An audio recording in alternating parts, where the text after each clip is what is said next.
and welcome to my channel Inspiring Life Changes. My name is Colette and I am an intuitive tarot reader who is here today to do an astrology read because I also have an interest and have had an interest for well over 30 years in astrology. In fact, I got interested in astrology before I actually got interested in tarot. So my astrology interest has kind of been more or less lifelong because I was only about 12 years old when I first started looking into astrology. But it was the tarot that took over, and I feel slightly more comfortable when I'm doing tarot than I do astrology, I must admit. But I'm doing a reading today for this full moon. For any of you who have visited my channel before, you will know that I do the full moon and the new moon videos. So if you're here watching this video as well, thank you very much. Welcome back. Lovely to have you here. And also for those of you who haven't been here before but you're coming across to see what it's all about, this is today a reading for the full moon in Pisces, and this is my interpretation, as I always say, for the astrology that is taking place today. So I have called this particular read today Full Moon in Pisces, Awakening to the Divinity of Your Soul. And at the time of the full moon, we have the divine masculine and the divine feminine in opposite sides of the sky, which is why the moon is full. It is the light from the masculine shining on the face of the feminine that brings her to life. So this full moon is taking place at 10 degrees and 12 minutes in the sign of Pisces, with the sun in opposition. At the same degree in Virgo. It will take place at, or it has taken place at 06:22 hours, because I am reading this now in the UK and it is already dark outside. So the new moon, the full moon has already happened earlier this morning. So once again, you may want to check out your own natal chart, and there will be a link in the description box down below for anybody who's interested in taking a deeper look into their own natal chart, so that you can see where this full moon is taking place for you personally. The energy of that house will also affect the full moon energy on a personal level. So at the time of this full moon, as I was saying, the light of the divine masculine is shining directly on the face of the divine feminine, which here in Pisces is bringing all those Piscean qualities out into the open to be revealed for all to experience. For me, this full moon is about the need to surrender to the soul's greater knowing, to release and let go to the higher consciousness of awareness. That is our divine sacred wisdom, that which is more than the physical self. We are being asked here to know there is a deeper meaning and purpose to our soul's journey, which is taking place in the physical reality we live in. To submerge ourselves into the watery, emotional, intuitive, feeling, instinctual, subconscious realm that contains our deeper remembrance that everything is connected at source energy. The moon is also making a connection through a sextile to Uranus, 10 degrees 33 in Taurus on one side of him, while the sun is also connecting on the other side with a double trine. So the sun is trining both Uranus and Jupiter at 17 degrees 35. This is a powerful energy of shifting the perception to help us accept the changes that are occurring in our lives, and to bring our focus into the future by not looking back at what was, what has been. I have spoken of this Jupiter energy in the past as being an unwanted gift, one that we are yet to understand the importance of. And I still feel this way with the trining energy through both the Sun and Uranus. We will know the relevance of all that we are experiencing sometime in our future. For now, it is best not to dwell in the older energy, as this is a massive shift that we are all living through together. This is the end of a whole book. It is time for us to write a new one. As a tarot reader, the Pisces energy relates to the card of the Hangman, as well as the High Priestess. At this point in time, I personally feel the energy of the Hangman is most relevant. The Hangman is all about letting go, of no longer holding on to a desired expectation or outcome. The decision is made to hang upside down, to get a different perspective on something, to try and understand from a different angle, to take ourselves out of the situation in order to allow a new insight and shift of energy to take place. This is part of the energy that I feel is in place at the time of this full moon. The need to really free ourselves from the shackles of our emotional, physical, mental, logical, and even spiritual identities. To let go of our attachments to our past, present, painful, traumatic stories that are keeping us stuck in a certain vibrational energy. To see, to feel, and honour our stories. And with the greatest strength of all, forgiveness, unconditional and compassionate love for the self, free ourselves from the bondage they have the power to keep us in. And when I say they, I'm literally meaning the experiences that we have had up to date, the painful stories that are still playing like a reel in our minds that keep the same things happening over and over again for us. Over 2,000 years of history is coming to a close, a history that began with the birth of the age of Pisces and the Christ consciousness. It was supposed to represent.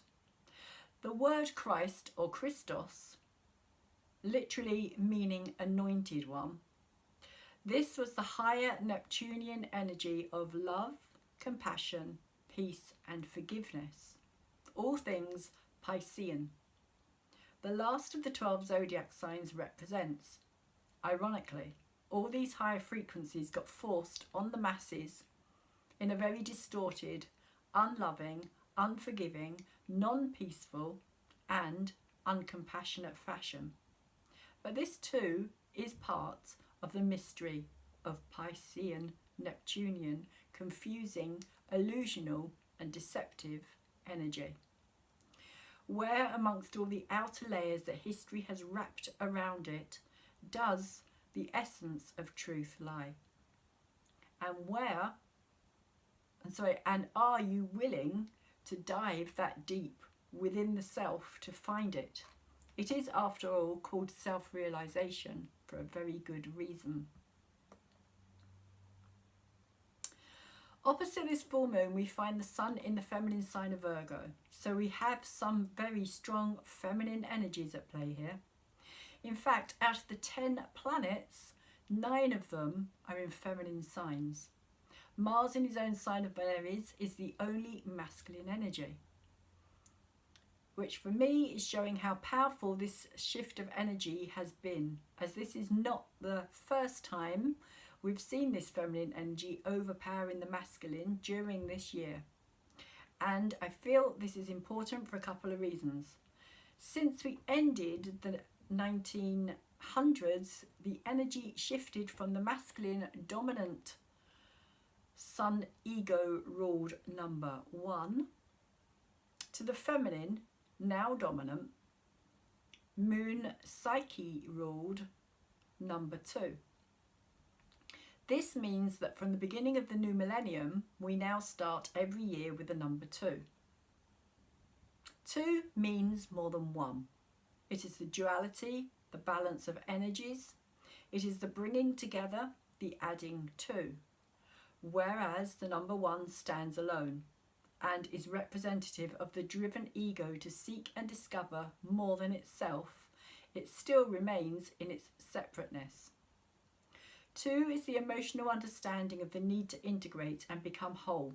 It is the feminine yin energy of being receptive to the masculine yang. It is the reason why women become pregnant, by accepting the raw life force energy of the man. In the year of 2020, we have 2 2s, which give us the number 4. In the Bible, it is written that the earth was created on the 4th day, the number of foundation, and also challenge, as it is after the foundation is laid that the real work begins, which is where I believe we find ourselves in 2020, facing the challenge of bringing the old to a close as we lay the foundation for the new, to be able to come into form. Talking of the new, any babies born at this time will have both their sun and ascendant energy in Virgo opposing the moon and descendant in Pisces, and they will also have a mutable cross. Virgo is an earth sign. She is ruled by both quick-thinking, fast-acting Mercury, the planet of communication, our logical thinking mind. He is also known as the messenger of the goddesses. The other ruler is Chiron, the wounded healer, who could heal everybody else's problems but never his own. As such, Virgo has the qualities of being able to take care of our mental health as well as our physical well-being. Virgo teaches us the connection that exists between our physical, mental and emotional health states of being. The Virgo season, September, is a time of reaping the harvest that we have sown. And as a collective, we are, I feel, for the next 4 months, going to see so much madness and expression of fear that will escalate beyond everything we have experienced so far to date. As the full moon in Pisces awakens some deeply rooted fears for those who are unable to cope with these ongoing changing higher frequencies, all of their selfish victimhood and even psychopathic tendencies will be put on full show for the world to see. The full moon is a time of extroverted energy. We can no longer bury or hide our emotions away. And Pisces, being ruled by Neptune, is bringing all of our subconscious up to the conscious physical world. Governed as we have been by self-grandizing energy forms, we are seeing the end result in a very narcissistic society. Now, as the energy moves towards the next eon, which will last roughly 2,156 years, Uranus, who moved into the Garden of Eden in 2019, has been helping to shift our perception and belief that things stay the same, that the status quo is the stability we need, even when we know it isn't working for all of us. Uranus is the planet of the future. It is our higher conscious awareness, and right now it is taking time out to reevaluate, reassess and reflect as he continues to move backward through the sky. Uranus will return to the 06 degree mark, where he will station direct on 1st of January 2021. While Uranus is retrograde, it is giving us a chance to integrate the changes that are happening at a very fast pace.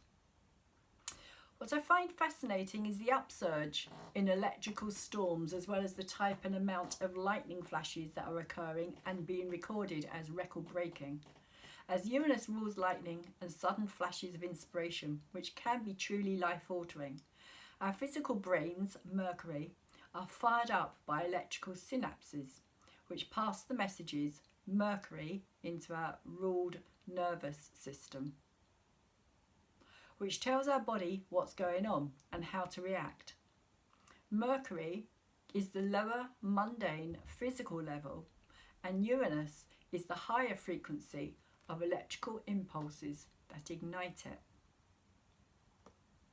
So as we move closer to this conjunction that's going to be happening at in December at the winter solstice on the 21st, with Saturn and Jupiter coming together, which is marking the start of the Aquarian age that we'll be moving into, we are seeing more and more electrical, like we're saying, electrical storms. I mean, it's just phenomenal. If you go online and you look it up, the amount of lightning that is happening within the storms and the length of time that they're lasting, and it is just absolutely phenomenal. It is so incredible, and I just find it very interesting that we are seeing more of this as we move towards the Aquarian age, which is ruled by Uranus, the planet Uranus, and the kind of energy shifting. Even if people can't see it as such, it is, the frequencies are changing and shifting, and I do think that that is a sign for us that this is actually taking place, is the amount of electricity that is being charged constantly around our planet at this time, and also that the Earth herself has started well, I say exploding, but has started kind of pushing out these electrical charges herself. So not only are they coming down at us, but the Earth herself is also responding by these electrical pulses or charges that are also being put out. So that is another, for me, interesting factor. So Mercury is sitting at 24 degrees and 3 minutes in Virgo, and is making trines with the big three, all in Capricorn. Saturn, 25 degrees and 55 minutes, or 26 degrees. Pluto, 22 degrees, 43 minutes, or 23 degrees. And lastly, Jupiter. All three are still retrograde, but Jupiter is now slowing down, putting on the brakes to station direct on the 12th of September. Optimistic, jovial, hopeful, expansive, Jupiter will begin moving forward on the 14th. For the third and last time over this section of the sky, which he has not left yet since moving in last January. So Jupiter turning direct and starting to move forward is also going to help shift all of this very stagnant energy that we are still kind of trapped in at this time, because nothing is really moving or changing, or even though the smaller inner planets are doing all of their thing, the bigger major planets are all in retrograde at this time, and they have been for a long time. Also, Uranus has just turned retrograde as well, around about the 15th, I think it was, of August. So he's also joined the big backward movement, so to speak. And Uranus being the planet of the future, it is literally like everything is kind of being put on hold as well at this time. But when Jupiter begins to move forward, those energies will begin to shift, and we will begin to see some kind of hope and change occurring.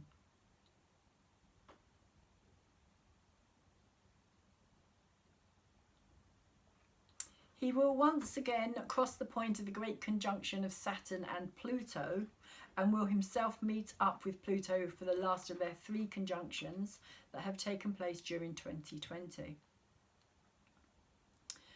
This meeting will occur on the 12th of November, and it will take place at the 22 degree mark, the exact same spot as in January, which just goes to show how important this conjunction still is. And this conjunction really is still ongoing as well. Pluto and Saturn are still in conjunction with each other. They did come out of conjunction, but when Saturn again left Aquarius and moved back into Capricorn, they've come back into conjunction as well. So the ripples, if you like, are still moving out beyond that conjunction. Everything is still happening in the way that we are seeing the world kind of falling apart at this time. Everything is kind of having to disintegrate and dissolve, and I feel that very much this is what this Piscean energy that we are in at this time is about as well. It's about helping us to dissolve the old and release and let go and surrender. So when Jupiter and Pluto meet up again at the 22-degree point on the 12th of November, it's also going to reactivate that energy as well. So we will see it kind of speed up again of that time period. It will kind of come back into play, and things once again will start to kind of get a bit crazy, probably because they'll also be in conjunction, sextile still with Neptune as well. So that's going to be an ongoing thing too. So there will probably be a kind of a replay in some ways of what we've kind of have been through. We may even see the push for more lockdowns happening as well. All that kind of energy will be kind of going through the same scenarios, but this time it will probably happen a lot quicker and maybe even a lot shorter than it has up until this point. It's not going to last as long because people aren't going to accept it as easily this time. But interestingly, this conjunction is also going to take place not long after the elections are going to happen on the 3rd of November in the US as well. So this will also play out on the world stage in very interesting ways. So Mercury is also opposing Neptune, retrograde 19 degrees 48 minutes or 20 degrees, while sextile to Venus in Cancer at 25 degrees and 35. The opposition with Mercury could well bring about a lot of confusion and undecidedness at this time. We may also be finding the need to express ourselves very strongly through the body, with dance, music, yoga, or all kinds of alternative healing modalities, and creative pursuits in general at this time. We also may feel a strong need to make ourselves heard in situations of the heart, and the need to be understood as well as listened to on a deep psychological level. We also may feel the need to clear things out physically as well. We may want to tidy up an area that maybe hasn't been dealt with for a long time, that's been kind of sat there and kind of forgotten and just left to do its own thing. We may feel the need to kind of become very particular about certain things as well, and very kind of almost like fussy, or kind of like having to have facts as well, very strongly having to know the details of things. That may also be something that people are going to kind of find themselves doing, looking into things on a very kind of microscopic level as well, really wanting to have the facts as well, especially on social media as well. That may well play out on social media. You may put something on social media and someone may get back to you and say, well, where's the evidence for this? Where's the details? Where's the facts?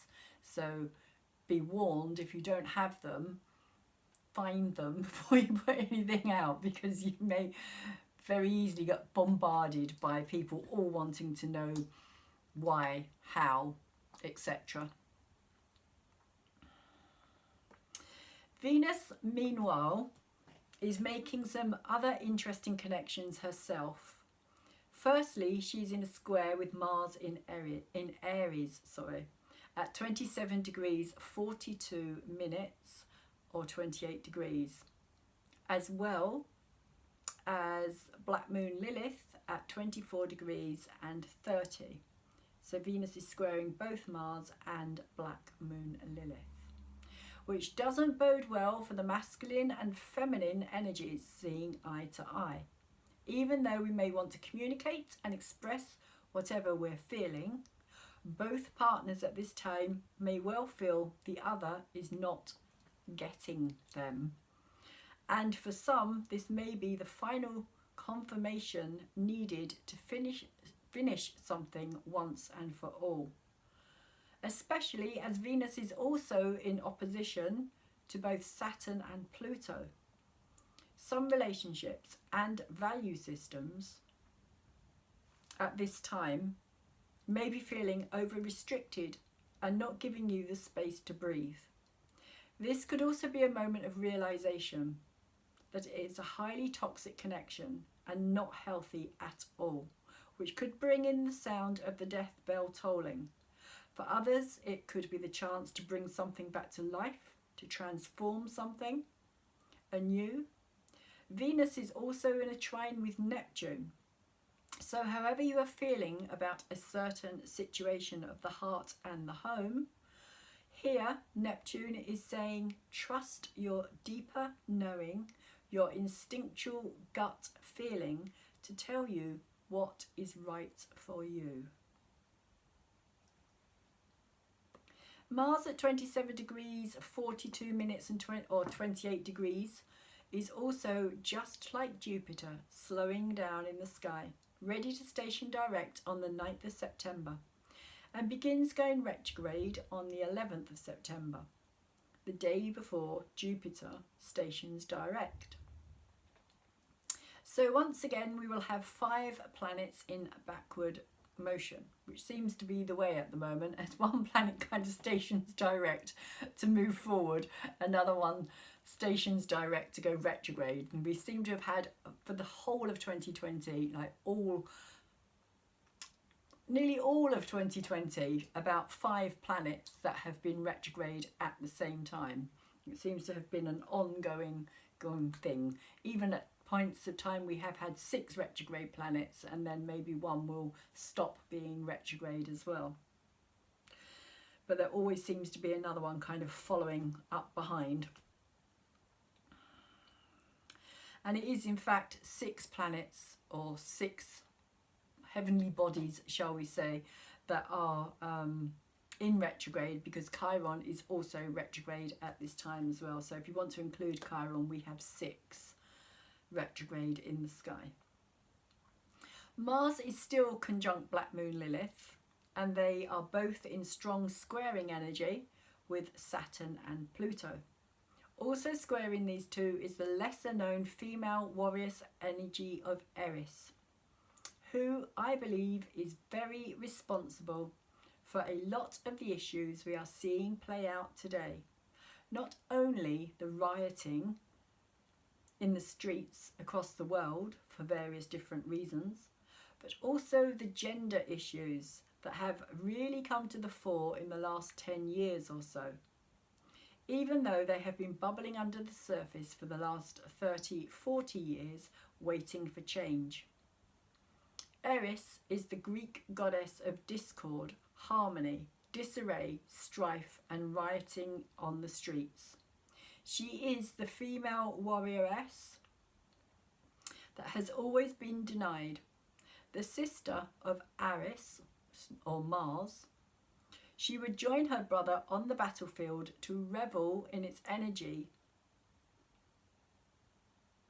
of non-unity, and would take great delight in starting trouble.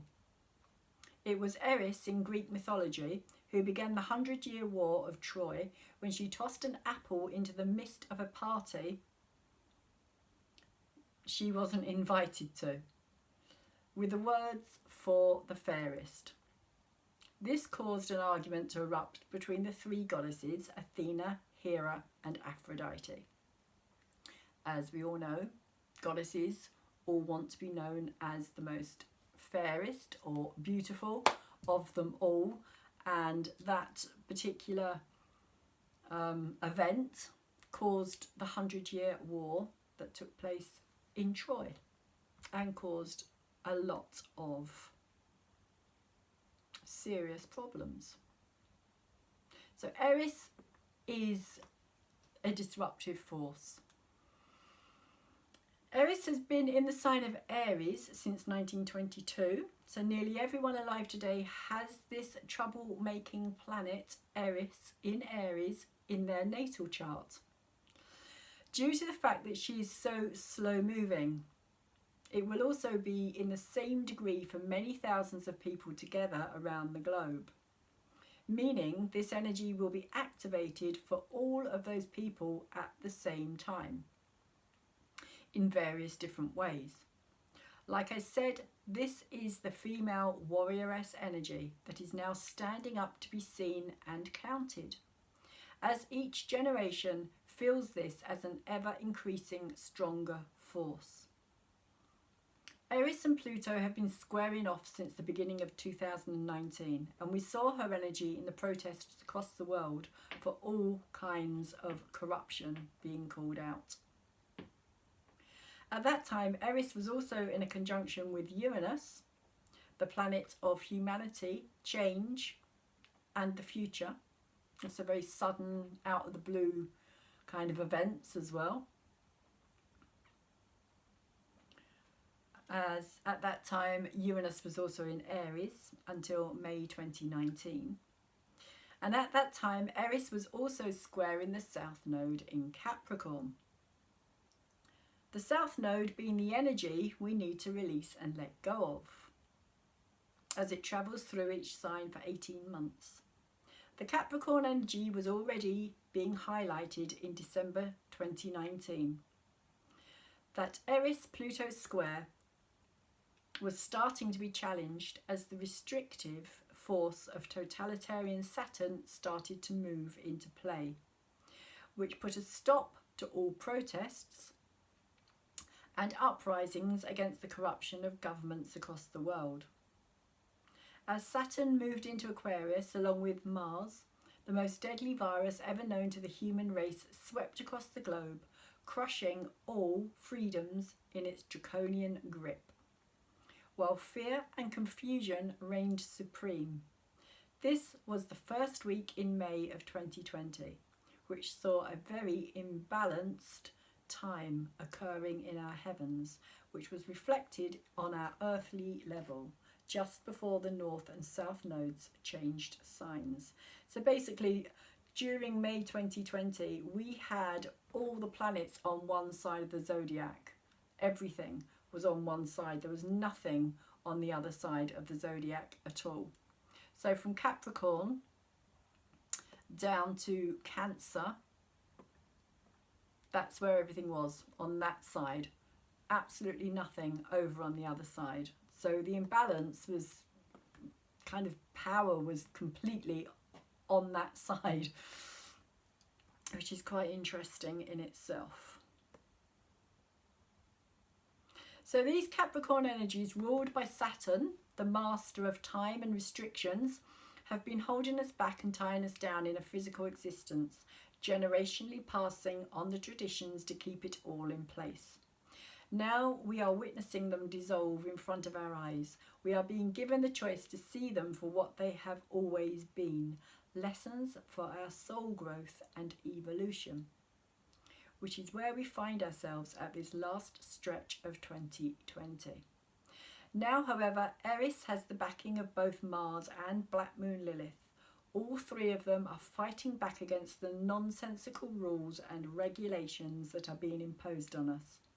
Both the male and female, brother and sister, energy is standing together as one, as protests and riots return to our streets, again for various different reasons. Mars will be stationed in retrograde at the 28-degree point and will stay in conjunction with Eris until the middle of October. He will also be making another exact conjunction with Black Moon Lilith, again, as he moves across her on the 23rd of September at 26 degrees 51 minutes or 27 degrees. And will continue in this energy also till mid-October. We will continue to see bigger and more powerful movements springing up once again, and the voices for the children will become even more louder, even more passionate, and even more determined to bring the truth to light. So the next six weeks are going to be incredibly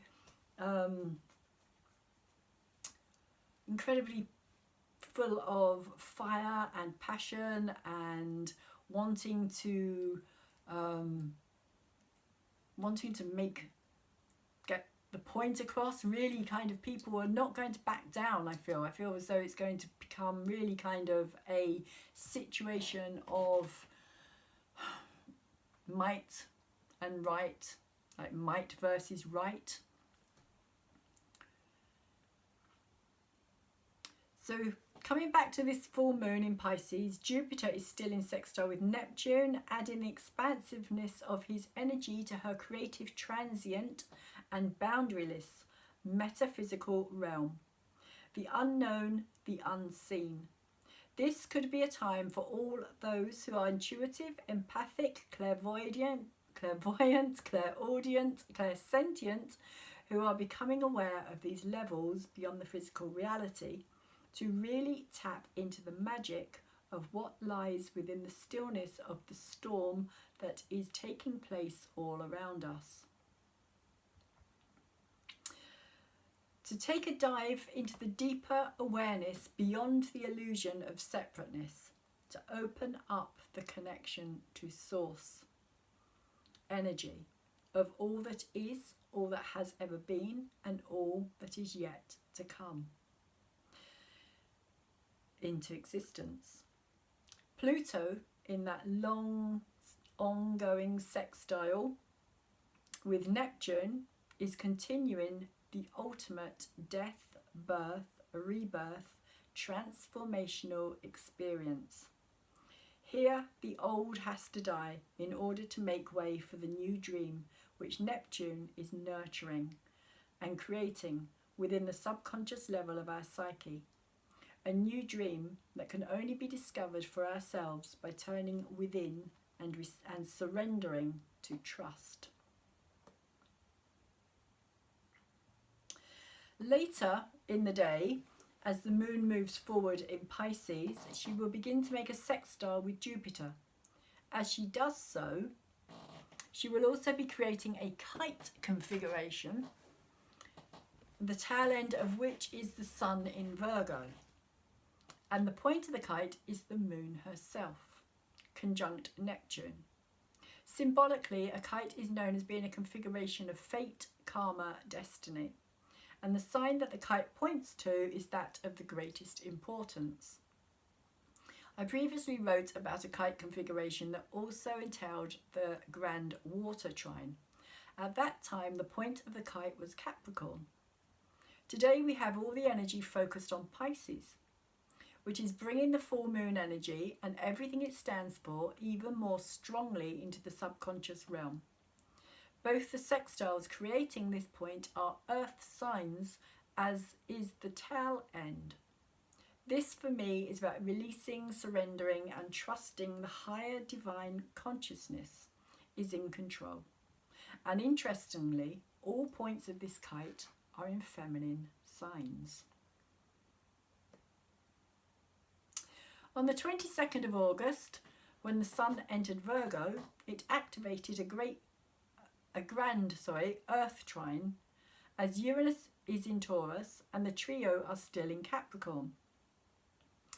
As the Sun moves forward, it will also make trines with Pluto and Saturn, but at no point will the trio join directly with Uranus. So although all of the Earth signs are actually activated, they are not actually going to make that triangle between all three of them. However, when the moon moves into Taurus on the 7th of September and reaches the 0-9 degree mark, she will begin to trine with Jupiter and therefore create a grand Earth triangle, at the same time as being conjunct Uranus. This trine will be made in all by 6 planets. We will have the divine feminine, the divine masculine, the moon and the sun, Uranus, Jupiter, Pluto and Saturn. This is the energy of setting the foundations in order to rebuild stability in a still very unknown and unstable environment. The foundations of the new beginning are being laid down slowly in a very practical and no-nonsense way. The challenges of the year are being met and solutions are being implemented to ground the new energies into Mother Earth herself, helping to cleanse and heal the old and rotten mindset that has plagued humanity for far too long. All of this is happening just before Uranus moves into position to turn retrograde to rally the troops with his battle cry, as he will be staying in his own sign for the battle of free will and human sovereignty that is yet to come.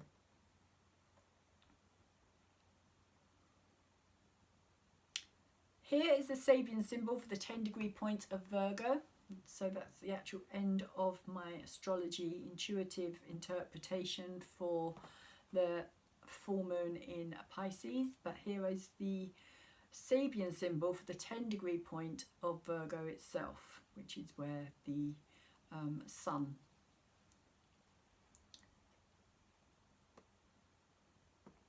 has been sitting for the full moon. So it says the phase Virgo 10 degrees is two heads looking out and beyond the shadows. And the keynote is the growth of true understanding born out of the transcendence of duality, even while immersed in the world of duality. The mind operates inevitably in this world of conflicts, oppositions and duality. Yet, when the opposites realise that they are complementary aspects of the one reality which sustains and encompasses all dualistic modes of existence, they are able then to look away from internal conflicts and beyond the shadows these conflicts generate. They may come to realise the one consciousness force, not in itself, for this is, if not an impossible, at least an inexpressible experience, but as the creative unity, the new God Ishvara, source of a new cycle of manifestation. And I would just like to say at this point that I never look at the Sabian symbols until I've actually finished writing all of my astrology, and I am always amazed at how fitting the Sabian symbols seem to be. It's just like, wow, that's just incredible. So, continuing on, this is the last stage of the 30-second sequence. It leads us to the new sequence, which deals with the characteristic features of the steadily progressing consciousness in the most critical part along its arduous path toward transformation. In a deep philosophical sense, we witness here the mind attempting to jump beyond the very shadow it inevitably casts upon all experiences, i.e., the self-transcending activity of the mind. And I also feel that that fits in with the releasing of the trauma and the old stories as well, releasing the old so that we can create this new unity. So the 10-degree point of Pisces says, an aviator pursues his journey flying through ground obscuring clouds. And the keynote here is man's ability to develop powers and skills which, by transcending natural limitations, allow him to operate in mental spiritual realms. This symbol, in a sense, synthesizes, not an easy word to say, the implications of the four preceding ones. I don't know what they are. The dedication to the community of men, present and future, self-assertion, and the ambition to reach a social goal. Man is seen mastering difficulties implied in a type of operation transcending his organic limitations. and the narrow boundaries of a localized living space. He does so as an individual in command of powerful energies, but also as an heir to the industry of countless innovators and managers. This is the last symbol of the 68th fivefold sequence of evolving stages of consciousness and human activity. It evokes the achievement of mastery. And mastery is very much a Capricorn energy, a Capricorn Saturn ruled energy, because Saturn rules time, and it takes time to master something. To become really good at something, you have to put your time, your effort, yourself into something in order to achieve that result of having mastered it. So I found that very interesting as well, because that's kind of where I see us at this present time as a human race, kind of mastering ourselves, if nothing else. So that is all I have for the actual reading today. I would like to just show you the cards that came out or go with this reading. As always, we have the full moon energy, which is saying surrender to the divine. The light seems to be a bit bright there. I don't know if you can actually see that. Surrender to the divine, the full moon.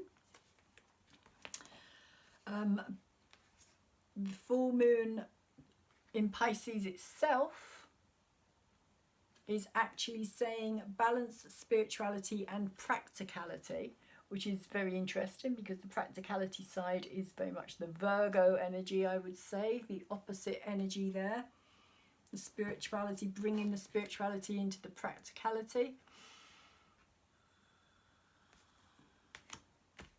And we do have a lot of earth energy at this time as well, so it is a very practical,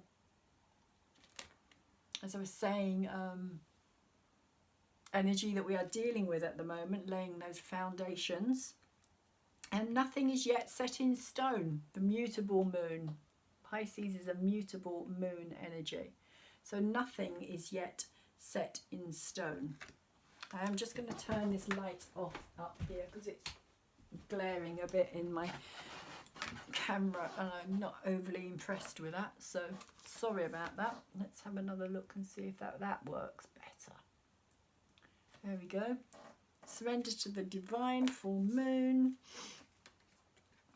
balance, spirituality, and nothing is yet set in stone. This mutable moon of Pisces. So everything is still in flux, even though we are kind of getting to the point of laying those foundations.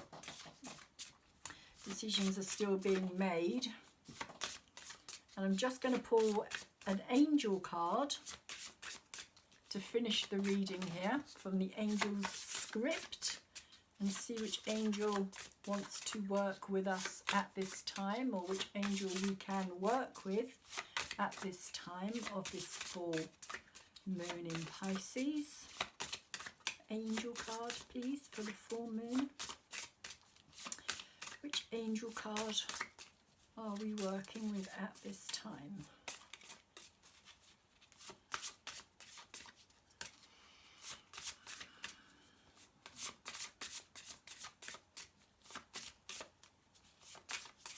Okay.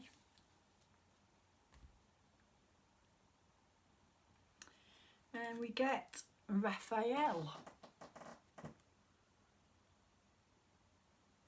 I believe Raphael is the angel of healing. I will just read up quickly on Raphael. Healing. So Raphael is the divine physician who brings comfort and healing to those who are lost on the path. Its task is to reassure and to bring us back into harmony when we are unsettled and perplexed. Raphael brings understanding and a cleansing of the heart so that we move forward refreshed. It allows us to take our rest and dress our wounds. It soothes pain and anoints the troubled brow with the elixir of life. Raphael casts out negativity, holds our hands patiently, encourages us in our purpose. When we are weary from travelling and feel that our intentions have been thwarted, Raphael is able to cast out doubt and renew hope. Often we find ourselves on a path which seems to lead nowhere. We may see the same landmarks time and again and feel we cannot move forward, which is very much this energy at this moment in time. As I was saying, everything is kind of stuck in this energy with all these backward planets. Everything is kind of in stagnation and everything feels as though we're just kind of going over the same old ground, like deja vu.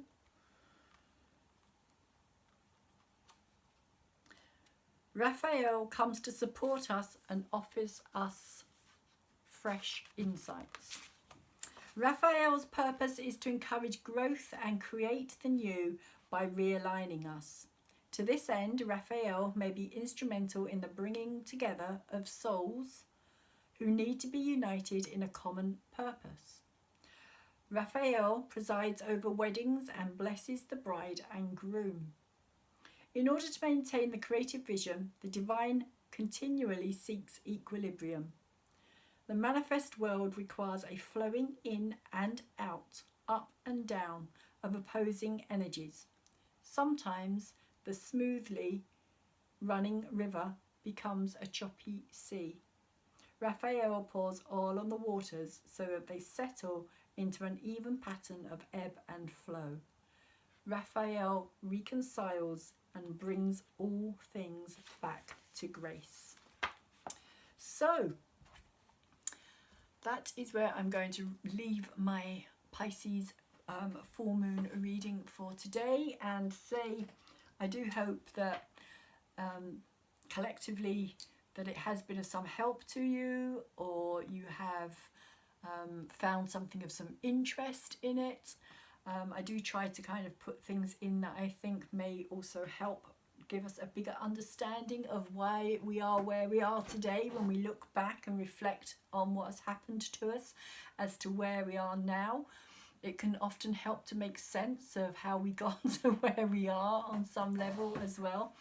So I'm just going to say thank you very much for watching my video today.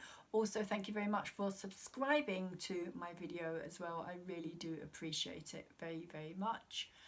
I have just reached my 100th mark, I have just noticed, so I am very, very, very, very pleased. So I don't know if the person who is my 100th subscriber is going to watch this or not, but thank you all very much for joining me on this journey as I continue to hopefully build and grow on my channel as well. So please, if you have liked this video, could you thumbs it up as well, because that really helps it to get out there into the bigger, broader YouTube world, as I often talk about on my videos as well. And it also helps for other people to find the channel as well. They can come back, and if they like what they see, they can then subscribe as well, and that is very helpful for me too. If you haven't subscribed yet, please could you do so. If you like my channel, I would really appreciate that as well. And there is a little bell now, where not a little bell, sorry, a little button on my videos where you can actually press that and subscribe, which will bring up the little bell which you can tap if you so desire, and so that you can find out as and when I put out my videos. I do the full moon, new moon videos, all the major shifts of energy, planets as well, and all the zodiac signs too. So I'm going to leave it there and say again, thank you very much, and I really do hope that you've had a great, fantastic, peaceful and happy full moon in Pisces today. Please take care of yourselves and anybody else that you can at this time. Hopefully see you soon.